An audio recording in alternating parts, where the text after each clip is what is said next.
Welcome back. We made it to Friday. Another chill, laid back, old school commentary. Some weeks I have a really hard time handling the amount of noise that we're hit with. Sometimes I wish, that I got to do business and work life during the 80s or the 90s where we didn't have a smartphone. I've had to set up all these custom little focus modes so that I don't, at 10 at night, look at some work email that was sent to me. And instead of being ready for bed and all chill, all of a sudden I'm immediately in work mode and it's added all this stress and this stuff. And it's like, man, what was life like before people had to deal with this?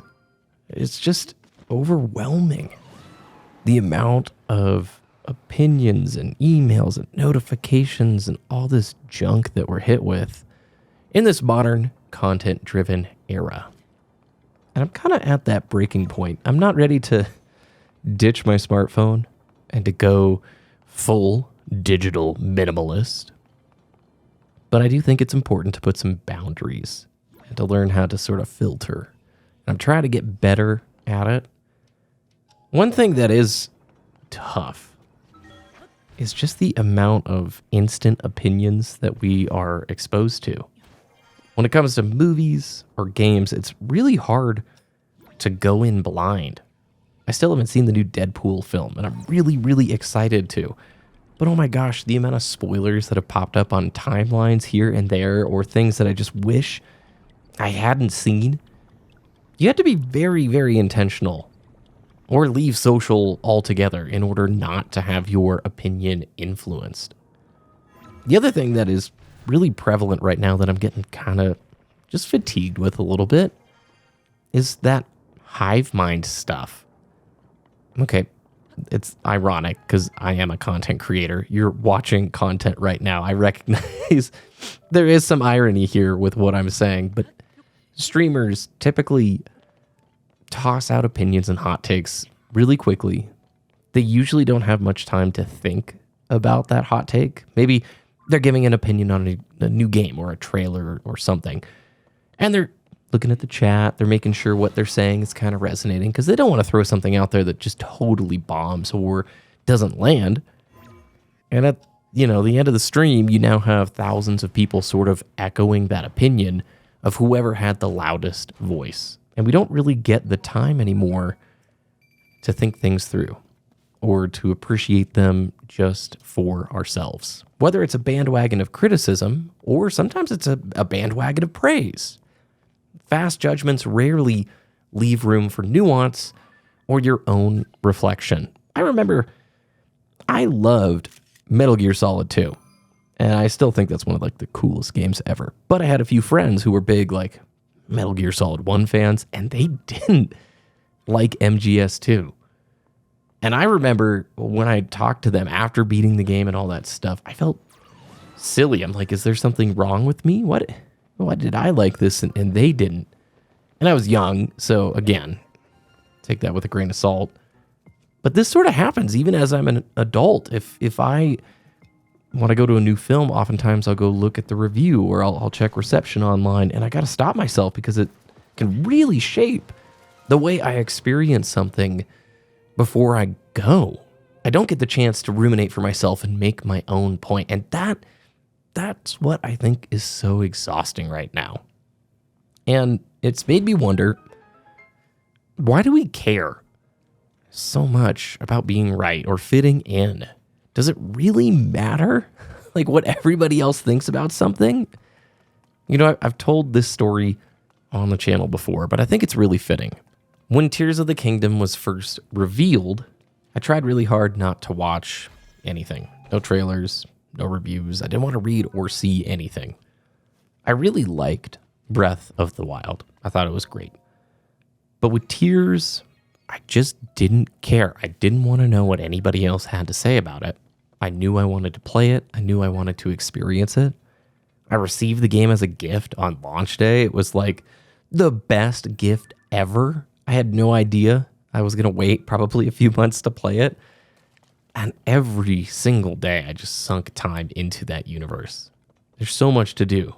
The world is designed so well.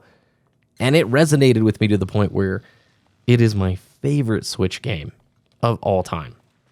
It's not my favorite Zelda, but it's pretty darn close to Ocarina of Time.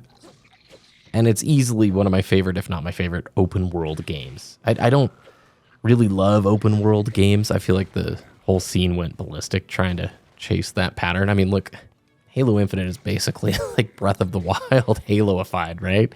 Except you get the grappling hook, but it's undeniable to see the influence that it had throughout, a bunch of different games.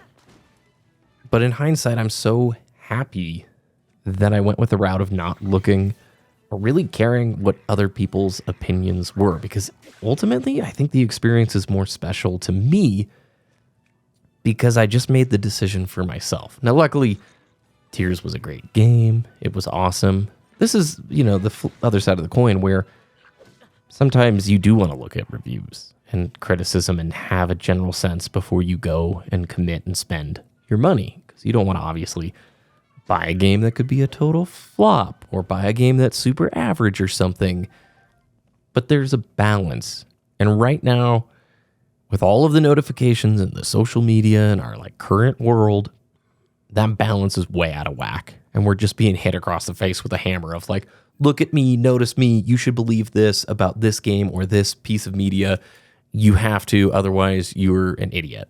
I wish I was a little more confident and pursuing things myself without looking at other opinions first. I think back to the high school years, where so many people waste time and energy worrying about others' opinions instead of finding the joy in the things that really matter to them. I've tried to do my own thing, walk my own path, but I'm not immune from caring what others think. I've gotten better over the years at discerning whose opinion I care about, but I don't know if you can ever eliminate that human tendency of caring what others think about. That's a hard thing to do. And if you have any tips, I would love to know. The key here that I'm trying to share is it's important to find your own story, your own voice, to walk your own path, and to be really passionate about the things that you care about. I think it's harder now to walk that own path, to find the things you care about for yourself without external influences. Way harder than 15 years ago, that's for sure. And I'm really not yet on the train of the full digital minimalist lifestyle. I like internet culture. I'm not ready to throw the smartphone away for a dumb phone and delete social media. But I am starting to put limits on how much of that stuff I let in.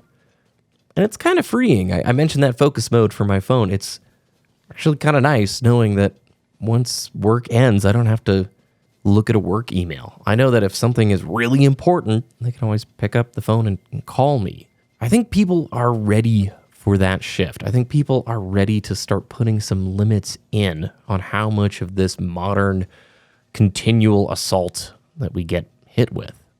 I can sort of feel it happening. Can you feel it too? When I look at your comments, I really feel like we're on the cusp of things changing, especially in gaming. We're very plugged in to online culture, and we're usually on the front edge, I feel like, of a lot of these shifts.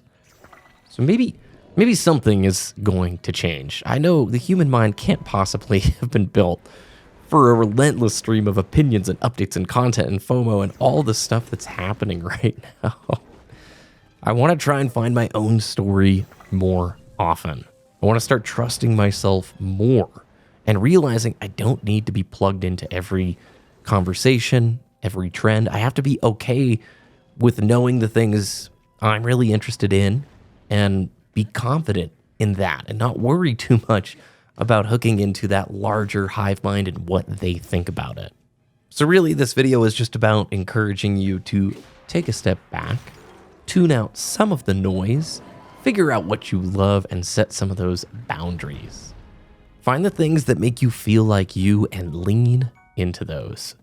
I'm going to try and do the same. If you have any tips on any of this stuff, let me know. I would really like to hear about it. If you liked the video, drop a like, maybe subscribe. I hope you have an awesome weekend. Have a great free few days before the grind begins again, when I will see you on Monday.